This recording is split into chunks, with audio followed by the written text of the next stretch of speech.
이제 구체적인 횃불 언약의 내용은 이제 다음 시간에 계속해서 이 강의 내내 이제 내용이 구체적으로 나올 거예요.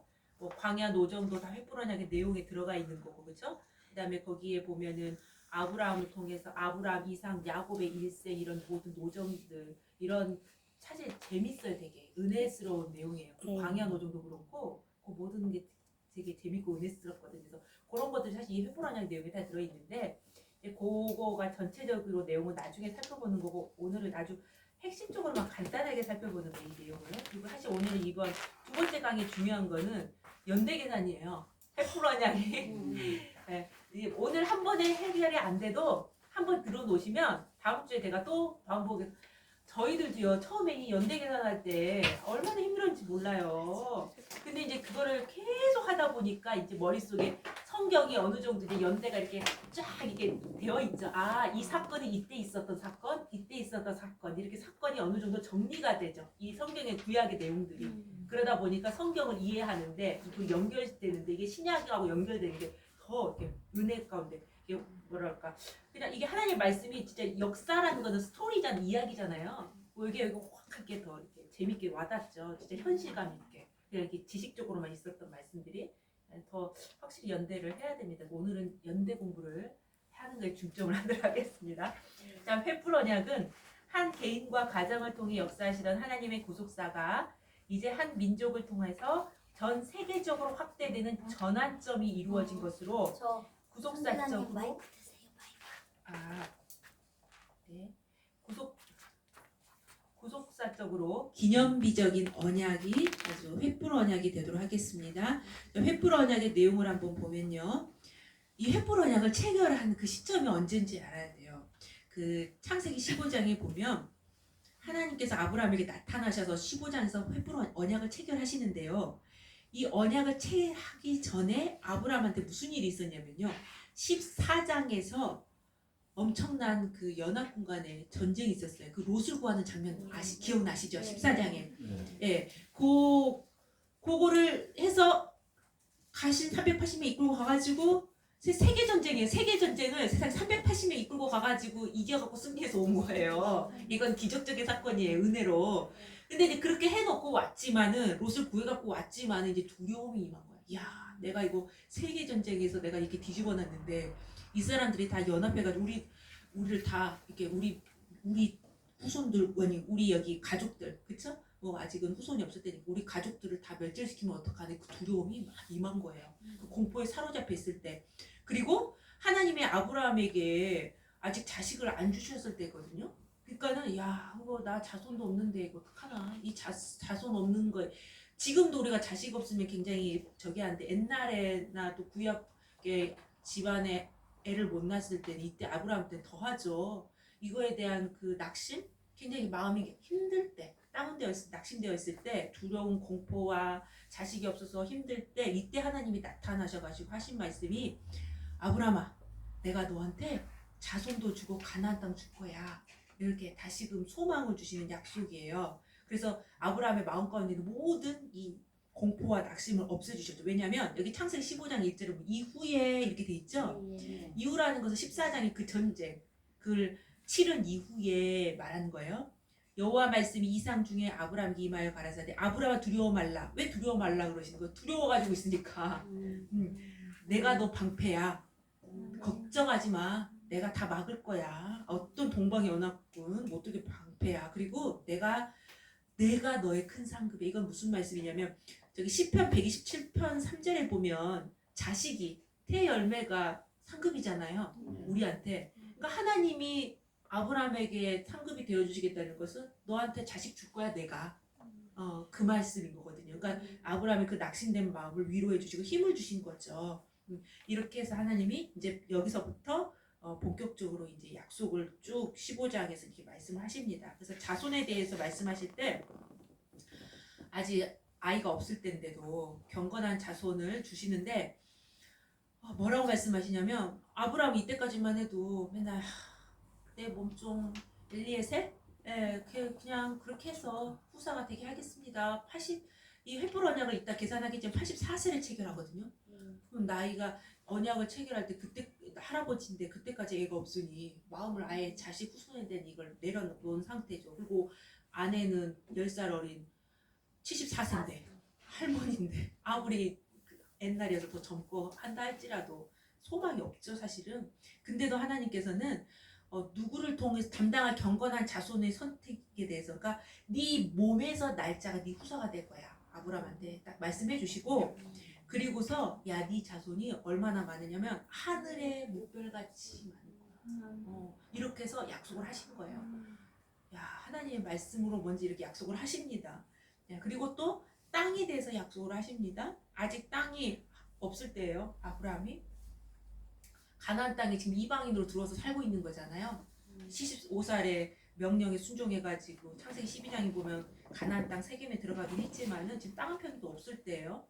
근데 창세기 15장 7절에 보니까 이 땅을 지금 이방 거기 가나안 족속들 엄청 장대한 족속들이 살고 있는데, 근데 아브라함 너한테 줄 거야, 네 자손에게 줄 거야, 이렇게 약속을 하십니다. 그러니까 아브라함을 통해서 지금 이스라엘이라는 나라, 하나님 나라를 만드시려고 말씀하신, 이렇게 약속을 하신 거죠.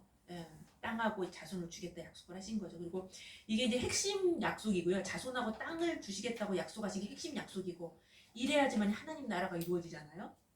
그리고서 이제 구체적으로는 이제 더 자세하게 이게 또 말씀을 하셨습니다. 그 밑으로 뭐라고 구체적인 내용을 보시면 400년 동안, 야 근데 이 언약이 성취된 그 과정이 어떤 과정이 있는지를 말씀해 주시는데요.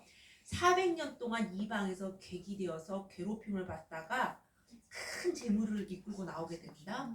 이게 무슨 사건일까요? 그렇죠. 출애굽 사건이죠. 근데 이제 나중에 살펴보시겠지만은 애굽에 있는 시간은 430년이에요. 어떤 곳은 430년이라고 그러고 또 어떤 곳은 400년이라고 그러는데, 요셉이 있었을 때는, 요셉이 총리로 있었을 때는 그 혜택이 있었기 때문에 괴로움을 당한 게 아니죠, 이스라엘 백성들이. 그래서 이제 그 30년 요셉 기간을 빼고 괴로움을 당한 기간은 아마 400년일 것이다. 요셉이 내려오면서부터, 총리에서 내려오면서부터 이제 좀 눈치를 보게 되는 거죠, 이스라엘 백성들이 애굽에서 있으면서. 근데 점점 갈수록 이제 더 힘들게 이제 노예식으로 이제 각박을 했던 거고.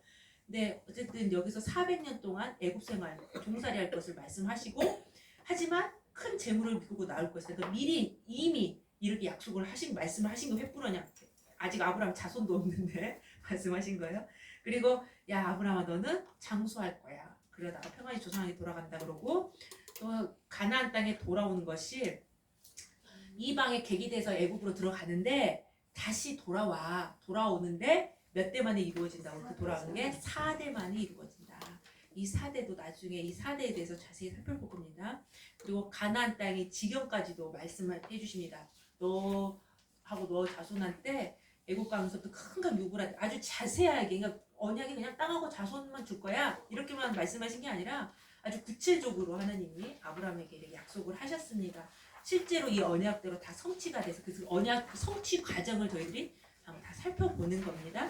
자, 그런데 이제 하나님이 말씀으로만 언약을 하신 것이 아니라 이 언약을 반드시 성취하겠다라는 하나님께서 확증시켜 주시기 위해서 두 가지를 보여주십니다. 그게 뭐냐면 연기나는 풀무하고 타는 횃불인데요. 근데 이제 아브라함이 이 두 가지 확증을 받기까지 가만히 받은 게 아니라 지금 하나님의 명령에 의해서 재물을 쪼개가지고 지금 이렇게 기다리고 있거든요. 하나님이 임재하시기를. 근데 이때 솔개가 날라왔어요. 근데 이거를 쫓으면서 해질 때까지 하나님의 임재를 계속 기다린 거죠.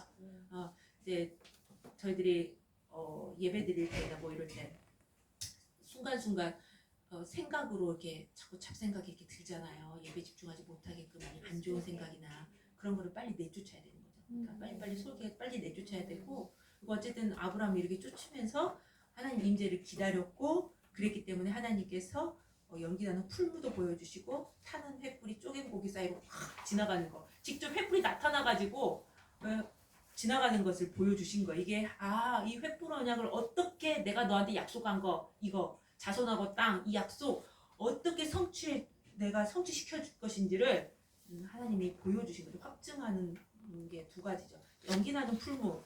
이 풀무라는 자체가 고난을 말하죠. 고난입니다. 그래서 애굽 종살이하는 거, 쇠풀무, 철풍 뭐 이렇게 우리가 불구덩이에 들어가서 살아남아야 된다 막 이렇게 얘기를 하는데 연단을 말하는 거죠. 400년의 길고도 긴 애굽 생활은 이스라엘 백성을 정금처럼 연단하시기 위한 정화의 과정이었다. 욥기 23장 10절에 나의 가는 길을 오직 그가 아시나니 그가 나를 단련하신 후에는 내가 정금같이 나아오리라. 아멘. 그리고 하나님이 연기나는 풀무만 보여주신 게 아니고요.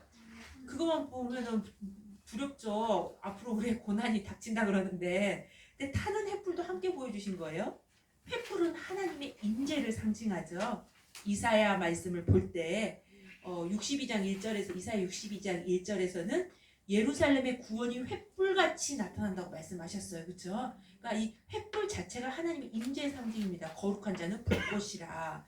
그러니까 이 타는 횃불이 쪼갠 고기 사이로 지나간 것은 그러니까 하나님 자신이 지나가신 거예요. 지금 하나님 자신이 들어가시고 지나가신 거고, 무슨 말씀인 거? 이 언약에 대한 책임을 누가 지시겠다? 당신 홀로 다 지시겠다. 원래는 언약을 체결한 두 사람이 같이 지나가야 되는데 홀로 횃불만 지나간 거죠. 책임지겠다. 그러니 믿을만 하죠. 그쵸? 예. 연기나는 풀무와 타는 횃불은요. 근데 사실은 둘 다 하나님의 사랑입니다. 우리가 고난은 사랑이 아니라고 생각할 수 있는데 연기나는 풀무도 사랑입니다. 왜냐하면 성도의 구원이 완성되기까지 하나님이 언제나 함께 활동하시는 건데요. 이 풀무는 우리의 구원을 완전한 것으로 만들기 위한 연단이고 정화의 장치예요. 정금과 같이 나오게 하는. 그러니까 그것도 사랑이죠. 사실 부모가 자식 때릴 때 부모 마음이 아픕니까? 안 아픕니까? 그렇죠. 아프죠. 더 아프죠. 그쵸? 더 아프죠. 그러니까 하나님의 마음이 더 아프죠. 그러니까 그것도 하나님의 사랑입니다. 사랑하기 때문에. 그리고 횃불은 하나님의 위로와 임마누엘 상징. 그러니까 사실은 이 연기 나는 풀무와 타는 횃불은 하나님의 사랑이다. 이것으로 인해서 반드시 성취시킬 것을 보여주신 거죠. 이사야 63장 9절에 모든 환난에 동참하사. 이 모든 환난에 동참해 주시는 하나님의 그 은혜로 말미암아, 임마누엘의 역사로 말미암아 우리가 이 땅에 살면서 어떠한 무한 질고를 만난다 할지라도 반드시 하나님의 뜻을 이루고 하나님께서 약속하신 놀라운 축복도 다 받아 누리고 천국에 입성하게 될 줄로 믿습니다. 반드시 승리하게 될 줄로 믿습니다. 이렇게 확증을 보여주셨지만 이것을 믿을 수 있는 이유는 하나님 자신이 이쁘신 분이기 때문이죠. 한마디로 말하면 믿을 만한 분이죠. 믿을 만한 분. 하나님 한 분만이 믿을 만한 분입니다. 자, 그래서 마태복음 5장 18절에 보니까는 천지가 없어지기 전에는 율법의 1.1획도 반드시 없어지지 아니하고 다 이루리라. 아멘. 마태복음 24장 35절에 천지는 없어지겠으나 내 말은 없어지지 아니하리라. 아멘. 그래서 저희 평강제일교회 원로 목사님은 이 구속사를 쓰실 때 그거 어떠한 마음으로 쓰셨냐? 이 성경의 이 모든 말씀은 100% 하나님의 말씀이고 1.1획 틀림없이 100%다 이루어지는 하나님 말씀이다. 반드시 성취된다. 그러한 믿음으로 쓰셨거든요. 네, 그래서 이렇게 쓰신 겁니다. 저희들도 그 똑같은 믿음을 가져야 될 줄로 믿습니다. 그래서 하나님은 미쁘신 분이다. 미쁘신 분이다. 믿음성이 있다. 믿을 만한 분이죠. 네, 살전 5장 24절에 너희를 부르신 이는 미쁘시니 그가 또한 이루시리라. 아멘. 미쁘신 하나님께서 횃불 언약을 체결하시고 성취해 나가시기 때문에 횃불 언약은 반드시 성취될 것입니다. 우리가 신앙생활할 때 가장 실패하는 경우가 뭐냐면요. 사람을 믿기 때문이죠. 내가 하나님을 믿는다고 하지만 사실은 하나님보다 사람을 더 의지하고 믿고 마음을 뺏기고 그래서 투자도 잘못할 때도 있고 상처받기도 하고 하는데요. 로마서 3장 4절에 보면 로마서 3장 4절에 사람은 다 거짓되되 오직 하나님은 참되시다 할지어다. 하나님 한 분만이 참되시기 때문에 하나님 한 분만을 믿어야 될 줄로 믿습니다. 우리가 저기 사무엘 선지자가 누구를 왕을 세울 때 다윗을 이제 하나님의 뜻은 다윗을 왕으로 세우는 거잖아요. 근데 용모가 다윗이 사실 제일 이제 키도 작고 아마 그랬나 보죠. 나이도 어리고 그때 하나님 하신 말씀이 뭐냐면 그죠? 하나님은 중심을 보신다. 네. 그렇게 나와 있잖아요. 그렇죠? 사람은 외모를 본다. 하지만 하나님은 중심을 본다. 이렇게 되어 있는데 그걸 가지고서 이제 우리가 사실 조금 오해를 하는 게 원어적으로 해석을 못해서 오해를 하는데 아 그럼 우리도 하나님처럼 중심을 봐야 돼, 마음을 봐야 돼 이렇게 이야기를 하거든요. 근데 그게 사실은 이제 다음에 기회 있으면 할게 그 원어적으로 봤을 때 그런 의미가 아니에요. 중심을 볼 수 있는 분, 그러니까 하나님과 우리가 보는 시각이 달라요. 우리 사람은 중심을 볼 수가 없어요. 그러니까 하나님만 볼 수 있어요. 네. 그래서 우리가 이제 신앙생활 하다가 야 우리도 하나님처럼 외모 보지 말고 그 마음을 봐야 돼, 중심을 봐야 돼. 그래서 그 잘못 믿어가지고 잘못 넘어가가지고 그런걸요. 절대로 우리가 사람은 믿을 존재가 안 됩니다. 하나님 아버지만 믿고 예수님만 믿고 말씀만 믿어야 되는 참되신 분인 줄 믿습니다. 그러면 사람은 어떻게 해야 되냐면요. 그냥 사랑의 대상이에요. 사람은 믿음의 대상이 아니고요. 사랑의 대상입니다. 사랑의 대상이지 믿음의 대상이 아니에요. 저는 사실 그렇게 이야기를 해요. 성도들한테도 저는 제 자신도 제가 못 믿습니다. 하루에도 제 마음이 조속으로 변합니다. 저도 나를 못 믿는데 절대 저를 믿지 마세요. 우리 성도니까 아유 저도 전도사님 믿어요. 저 믿지 마세요. 나도 못 믿어요. 이렇게 이야기를 하거든요. 우리가 신앙생활에 정말 중요한 것은 오직 말씀만 믿으시기를 바랍니다. 말씀은 변함이 없잖아요. 그렇죠? 배신 안 하시죠. 반드시 말씀, 우리가 말씀 붙들고 가면 승리하게 되는 거죠. 자, 횃불 언약이 이제 본격적으로 언제 체결이 됐는지 그 시기를 한번 살펴보도록 하겠습니다. 자, 그 횃불 언약 체결 사건이 창세기 15장에 나와요. 그렇죠? 근데 그 횃불 언약 체결하기 전에 14장에서 가나안 남부 전쟁이 있었죠. 그리고서 그 횃불 언약 체결한 다음에 얼마 안 있어서 16장에서 무슨 사건이 나오냐면요. 하나님이 분명히 자손 주신다고 했고 땅 주신다고 약속했는데 그때는 믿어가지고 안 해. 말씀 선포될 때는 믿었어요. 진짜 믿어진 거예요. 그래서 그걸 의로 여기셨거든요. 믿어진 거예요. 근데 우리 그럴 때 있죠. 말씀 선포될 때 진짜 믿어져. 그쵸? 근데 집에 돌아가면은 또 어려운 환경 만나면 우리 마음 믿음이 그렇잖아요, 사실. 아브라함도 그런 거예요. 그때는 믿었기 때문에 믿었다 그랬어요. 그래서 의로 여기신 거예요. 근데 아브라함이 그래가지고 어떻게 한 거예요? 또 사라 말 듣고 하갈을 첩으로 해가지고 또 애 낳은 거 아니에요, 이스마엘. 그쵸? 그 사건이 어디 나오냐면 첩을 하갈을 취한 게 66장. 그 횃불 언약 하나님 약속 받고서 바로 얼마 우리 하나님 막 말씀 받고 은혜 받다니 돌아가서 또 금방 또 죄. 미안해요. 네. 아 참 그래요. 그래서 이걸 우선 이 관계를 보고 해서 아 사라의 여종 하갈을 취하기 바로 전에 직전에 아마 횃불 언약이 체결됐을 거다 이렇게 시기적으로 볼 수가 있습니다. 자 그런데 먼저 이 횃불 언약을 체결할 때 아브라함의 나이가요 84세예요. 약 84세예요. 우리는 약 84세로 봅니다. 왜냐하면 자 아브라함이 하갈을 취한 것이요 가나안 땅에 아브라함이 거한 지 10년 후다라고 창세기 16장 3절을 말씀하고 10년 후 하갈 종을 처할 때 근데 여기에서 후라는 단어가요 이걸 어떻게 보셔야 되냐 미케츠인데 이거는 꽉 차가지고 막 지난 걸 말하는 거예요. 그러니까 10년 후라는 것은 10년째가 아니라 11년째를 말하는 거예요. 10년이 꽉 찼어. 그래서 막 지났으니까 몇 년째인 거예요? 11년째를 말하는 거예요. 원어적으로 11년째. 그러니까 지금 근데 아브라함이 가나안 땅에 언제 들어왔냐면요. 여기 창세기 12장 4절에 보면 75세에서 하란에서 가나안 땅 들어갔거든요. 그러니까 가나안 땅 들어갈 때가 75세예요. 근데 그때 75세인데 지금 11년째이기 때문에 10년째가 아니라 11년째이기 때문에 85세 때 하갈을 취한 거예요. 하갈. 근데 우리가 이 횃불 언약 체결한 것은 그 바로 전에 있었던 사건으로 보기 때문에 약 84세로 보는 거죠. 왜냐하면 하갈 취한 사건 바로 전에 횃불 언약을 체결했을 것이다 라고 보기 때문에 전체적인 성경 흐름이 그래요. 보시다 보면. 그렇기 때문에 하갈을 취했을 때가 85세이기 때문에 가나안 땅 들어온 지 11년째이기 때문에 횃불 언약은 그 바로 1년 전인 84세 때 체결을 했을 거다. 이렇게 이야기를 하는 겁니다. 이해가 되셨을까요? 어렵죠? 그쵸? 아니요. 되셨나요? 솔직히 이해됐습니다. 창세기 12장 4절에 보면 아브라함이 75세 네. 가나안 땅 들어가잖아요. 네. 그쵸? 예. 근데 가나안 땅 들어간 지 10년 후에 10년 후. 10년 후 하가를 취해요. 그쵸? 네. 근데 여기선 히브리 원어가 10년 후가 11년째를 말하는 거예요. 네.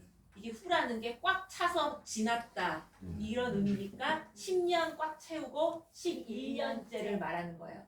그래서 이제부터 계산을 해보면 11년 75세부터 1년째, 76세 2년째, 70 이렇게 해서 3년째 하다 보면 85세가 몇 년째요? 11년째가 되는 거예요. 그쵸? 네. 그러니까 이 85세 때 누구를 취한 거예요? 하가를 취한 거예요. 이 하가를 취한 사건이 창세기 16장에 나와요. 네.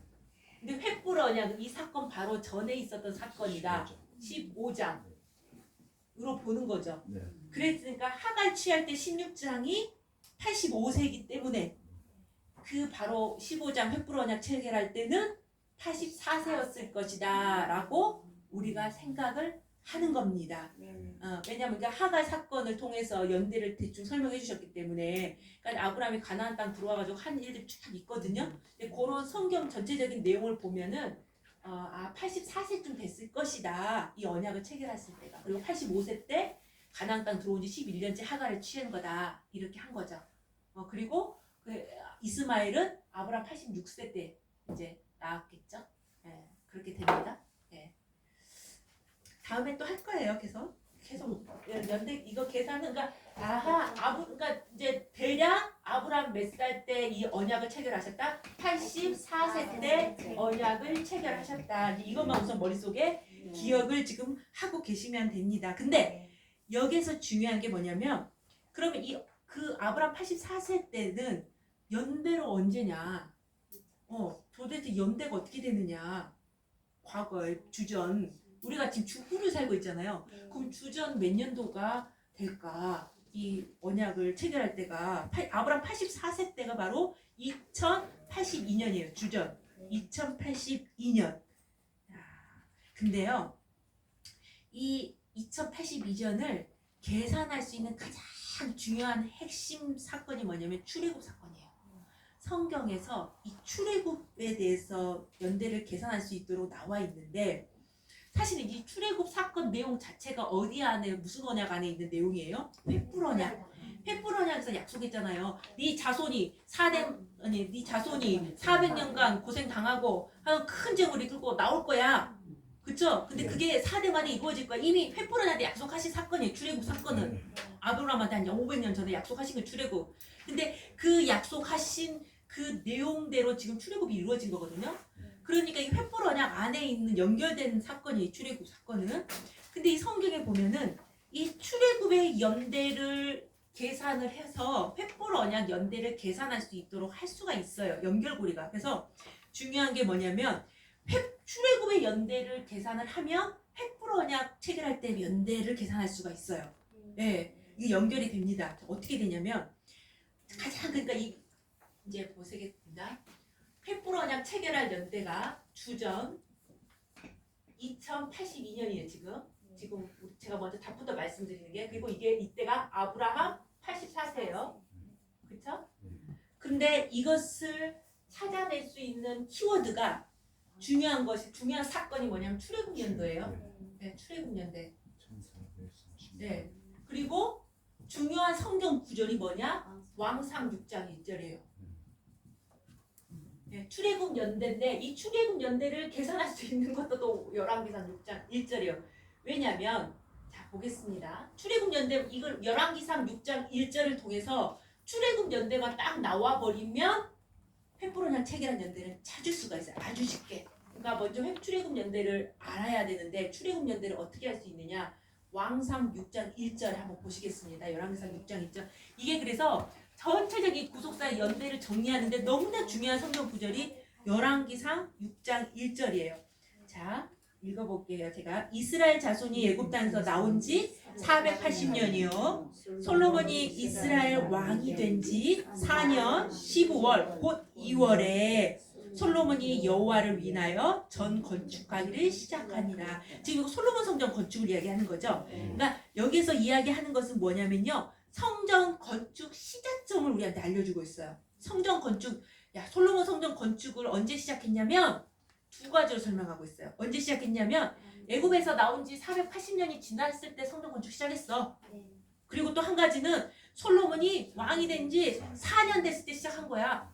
지금 이렇게 이야기하고 있는 거예요. 그러니까 지금 여기에서 말하는 거는 솔로몬 성전 건축을 언제 시작했느냐? 출애굽한 지 480년 만에. 그리고 솔로몬이 왕이 된 지 4년 만에. 자, 그럼 한번 보겠습니다. 우선은 그냥 칠판을 보시면서 그냥 한번 보고 다시 그 설명을 보시는 게 더 쉬우실 거예요. 쭉 보면 근데 우리가 세계사적으로 그 솔로몬이 얼마나 유명한 왕이에요? 그쵸? 그래서 솔로몬 왕이 등극한 연대는 다 나와 있어요. 언제로 나와 있냐면 솔로몬 왕이 주전 970년에 왕이 됐어요. 아 거기에 제가 여기 만들어놨죠? 저기 사쪽 한번 보시게. 사쪽에 보면 사쪽에 그 표같이 뭐 해놓은 거 있어요. 네. 그쵸? 있죠? 네. 지금 자 여기가 솔로몬이 왕이 된 때. 왕. 이게 몇 년도요? 970년이라고 합시다. 970년에 왕이 된 게 솔로몬이 왕이 된 건 너무나 유명한 왕이어서 세계사적으로 나와 있는 거예요. 970년은 주죠. 근데 지금 여기서 왕상 6장, 열왕기상 6장 1절은 성전 건축을 언제 시작했느냐 그걸 설명하고 있잖아요. 근데 성전 건축은 언제 시작했대요? 왕이 된 지 4년. 그러니까 지금 900 언제 시작한 거예요? 66년. 966년에 성전 건축 시작한 거예요. 솔로몬 성전 건축. 자, 여기서 4년이니까 4를 뺀 거죠? 네. 네. 왜냐면 우리가 여기 좀 주전이니까 이쪽으로 갈수록 점점 저기 주후로 가고 있는 거고, 그쵸? 저쪽은 더 옛날 과거로 가는 거고, 여기 저쪽 과거로 갈수록 아브라함 출생했고 뭐 아담 탄생 나오고 저쪽으로 갈수록 주전 연대기 때문에. 근데 이게요. 근데 또 이렇게 물어보신 사람이 있어요. 그 사권에서 이제 구속사실 사권에서 나오는데 이스라엘 왕이요 통치할 때 연대 계산을 할 때 통치한 해를 주기한 지 1년으로 보는 경우가 있고 통치한 해로 보는 경우가 있고 그냥 통치한 해로 안 보는 경우가 있어요. 근데 여기서 이제 방식이 그건 나중에 사권에서 공부하시는데 주기년 방식이라 그래가지고 970년 자 한번 보실게요. 자 그러면 970 이제 969 968 967 966이잖아요. 그러니까 솔로몬이 이때 왕이 됐죠. 네. 근데 지금 우리는 이 966년에 지금 성전 건축 시작했다고 보는 거죠. 근데 이건 어떻게 해서 되는 거냐면 여기 때는요 주기년이라고 보는 거예요. 주기년. 주기년이라는 건 뭐냐면 이때를 통치 1년으로 삼지 않아요. 통치 기간으로 삼지 않고 올해 지금 주기한 거야. 이렇게만 삼는 거예요. 그리고서 이때부터 969년부터 야 이제 통치 1년 했다. 아 이렇게 통치 1년 여기 통치 2년 이때부터 통치 3년 통치 4년 그래서 통치 4년이 966이다 이렇게 잡는 거예요. 그러니까 우리가 대통령이 딱 되면 그 해부터 이제 역사마다 다 다르는데 그 해부터 통치 1년 너 1년 통치하는 경우가 있고 아니면 만으로 우리 옛날 그 방식 나이 방식으로 만으로 해가지고 그 다음 해부터 통치 1년 했어? 2년 했어? 이렇게 잡는 거죠. 그래서 어쨌든 그냥 쉽게 하면 4 빼면 966년이 솔로몬 성전 건축 시작하는 시점이 나오는 거예요. 제가 이렇게 한 번 더 말씀을 드리는 거 그래야 나중에 또 사원 공부할 때 쉽기 때문에 계속 구속사는 계속 반복을 해야 되거든요. 자, 그러면 966의 성전 건축 시작이죠. 솔로몬 성전 주전. 그러면 근데 아까 열왕기상 6장 1절은 이 솔로몬 성전 건축에 대해서 설명을 할 때 이 시점을 시작 시점을 두 가지로 설명을 했죠. 아까 왕이 된 지 4년 만에 성전을 건축했고 또 출애굽한 연대를 이야기하면서 출애굽한 지 480년이 되는 때다. 그러면 이때 966년에서 480년을 거슬러 올라가 보면 뭐가 나올까요? 출애굽한 연대가 나오지 않을까요? 그쵸? 그러니까 이제 왕이 된 지 4년에 성전 건축을 해서 아하 966년에 성전 건축 시작했구나. 근데 이 성전 건축 시작한 때가 언제다? 출애굽한 지 480년이다. 그쵸? 그럼 480년을 거슬러 올라가 보면 무슨 연대가 나와요? 출애굽한 연대가 나와요. 그쵸? 그러면 한번 더 해보세요. 이 966 더하기 480 46 나오죠? 네. 그래서 출애굽 연도가 주전 1446년이 나오는 거예요. 다시 한번 정리를 해드릴게요. 왜냐면 이게 어렵고 복잡하지만 이게 머릿속에 정리가 되면 앞으로 전체 연대가 탁 그림처럼 그려집니다. 아브라함의 이 횃불 언약 그 체결한 연도를 찾을 수 있는 가장 중요한 사건이 바로 출애굽 사건이에요. 출애굽 연대예요. 출애굽 연대만 해결이 딱 되면 아브라함의 그 횃불 언약 체결했던 그 연대를 계산할 수 있어요. 그래서 출애굽 연대를 알아야 되는데 출애굽 연대를 알 수 있는 그 가장 중요한 성경 구절이 열왕기상 6장 1절 말씀이에요. 근데 열왕기상 6장 1절에서는 뭐라고 이야기하고 있냐면 솔로몬 성전 건축 시작점을 이야기해주고 있어요. 야, 솔로몬 성전은 언제 시작을 했는지 아냐? 솔로몬 성전 건축은 솔로몬이 왕이 된 지 4년 됐을 때 건축을 했어. 그렇게 계산해 보니까 솔로몬이 왕이 된 건 주전 970년 다 아는 사실이에요. 이건 세계사적으로 딱 정리가 된 사건이에요. 970년에 왕이 됐거든요. 그럼 그때부터 그러면 4년 있다가 성전을 건축했으니까 언제 건축한 거예요? 주전 966년에 건축을 했구나. 이때 성전을 건축하거든요. 근데 이 성전 건축한 시작점은 왕이 된 지 4년이고 또 아까 한 가지 더 이야기를 하고 있죠. 출애굽한 지 480년이 된 때에 성전 건축을 시작을 했대요. 그러면 480년을 다시 성전 건축 시작점에서 거슬러 올라가 보면 출애굽 시점을 계산할 수가 있죠. 그래서 480 더하기 966 하면 출애굽한 연대 1446년 출애굽. 그래서 우리가 노래 배울 때 나오는 거예요. 네, 다음에 또 기회 되면 할게요. 근데 여기에서 자 중요한 거는 이제 봅시다. 이제 여기서부터 이제 연대가 나중에 이거 한번 제가 이렇게 해서 이렇게 집에 가서 그냥 쭉 다시 정리해 보시면 돼요. 근데 중요한 거는 뭐냐? 여기에서부터 이제 계속해서 거슬러 올라가면 됩니다.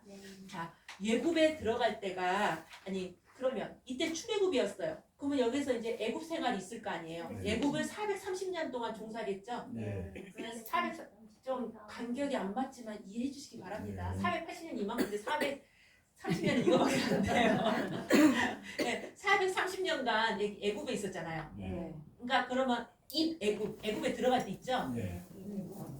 그렇죠? 이때가 그럼 몇 년도일까요? 계산해보면 되죠. 1446 더하기 430 해보면 1876년에 애굽에 들어간 거예요.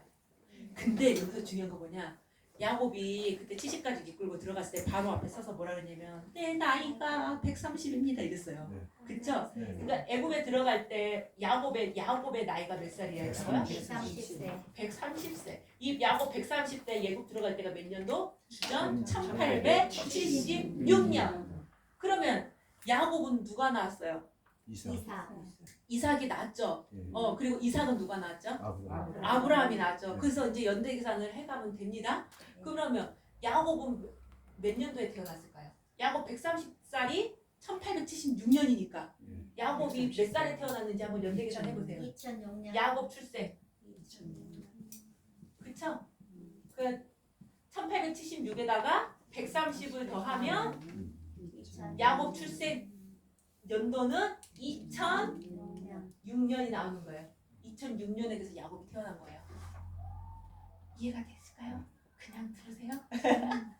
또 설명해 드릴게요. 그러면 야곱을 누가 낳았다 그랬죠? 이삭이 낳았죠. 이삭이 야곱을 몇 살에 낳았죠? 60세. 60세에 낳았죠. 그쵸? 그러면 60을 거슬러 올라가 보면 이삭 출생도 나오지 않을까요? 네, 나오죠. 그럼 이삭 출생이 나오죠. 이삭. 2066년. 근데 아브라함이 이삭을 몇 살에 낳았어요? 100살에 낳았죠. 그럼 아브라함 출생도 알 수 있죠. 네. 아브라함 출생. 그러면 몇 살이에요? 2160년. 2166년. 이렇게 나오는 거예요. 이런 식으로 거슬러 올라가는 거예요. 제가 이제 이렇게 설명드렸으니까 다음 시간에 한 번 더 해드릴게요.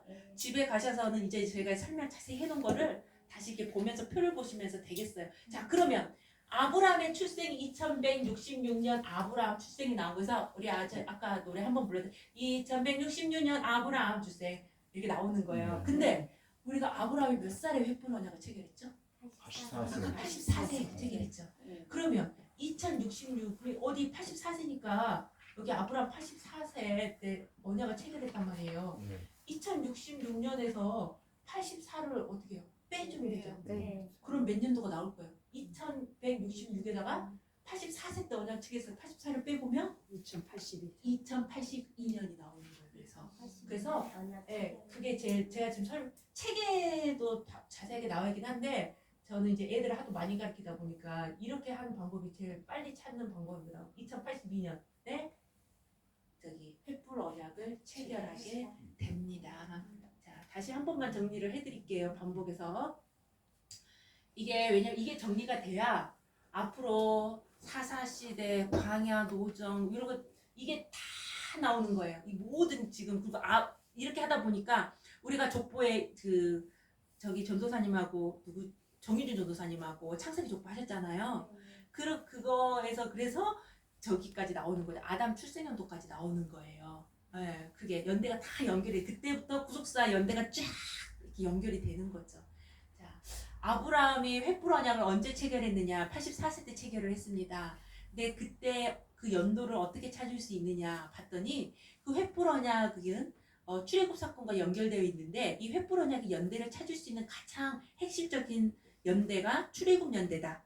그래서 출애굽 연대만 찾으면 다 찾을 수가 있다. 근데 그 출애굽 연대를 어떻게 찾을 수 있나 봤더니 열왕기상 6장 1절이 그 출애굽 연대를 찾을 수 있는 핵심 키워드다. 그래서 열왕기상 6장 1절에는 뭐라고 말씀하셨느냐? 열왕기상 6장 1절에서는 솔로몬 성전 건축을 언제 시작했는지를 두 가지로 설명하고 있다. 성전 건축 시작을 언제 했는지 두 가지로 설명했는데 왕이 된 지 4년에 건축을 시작을 했고 출애굽한 지 480년이 됐을 때 성전 건축했다.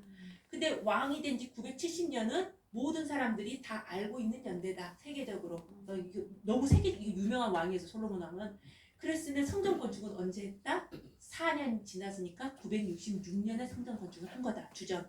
근데 이 주전 966년은 그러면 출애굽한 지 480년이 된 시점이기 때문에 480년을 거슬러 올라가 보면 뭐가 나온다? 출애굽한 연대. 그래서 더했더니 1446년이 나왔다. 이때 출애굽을 했다. 근데 우리가 예굽살이를 430년을 했기 때문에 이걸 계산을 하면 더 1446년 430을 더하면 예굽에 언제 들어갔는지도 나온다. 1876년에 들어갔는데 이때 야곱이 애굽에 들어갈 때 바로왕 앞에 서서 자기 나이가 130이라고 이야기를 했다.